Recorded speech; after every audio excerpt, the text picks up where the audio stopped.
Hey guys, in this video, we're going to be talking about how to organize your metrics in CPV Lab. So we're going to go ahead and look in the target performance area, and we can see a drop-down menu that says Quick View. Now we're going to go ahead and select this, and we can see that we have a bunch of predefined metrics here. So let's say we want to check out the ISP and carrier. If we select this, it will go ahead and isolate the data for us. And it will only pull up the ISP and carrier. And this can help us optimize the campaign much easier.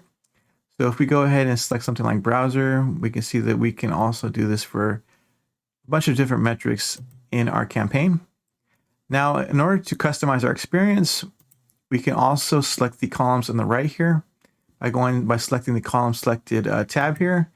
And now we can choose any metrics that we like that CPV Lab has captured for us. So let's say we want to do the browser. Let's go operating system version, and we'll choose the EPC and CPC.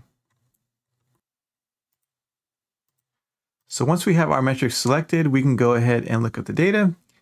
And what's really interesting is we're actually able to move these columns around. So if I click on the background of one of these columns here, I can go ahead and simply move it by dragging and dropping it and putting it to where it needs to be or where I'd like it.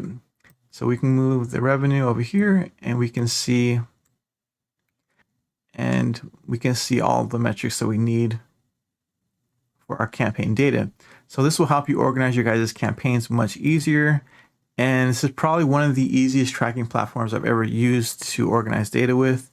So I definitely would recommend checking out these settings and try to use them for your own campaigns. And thank you guys for checking out this video, and we will see you in another one.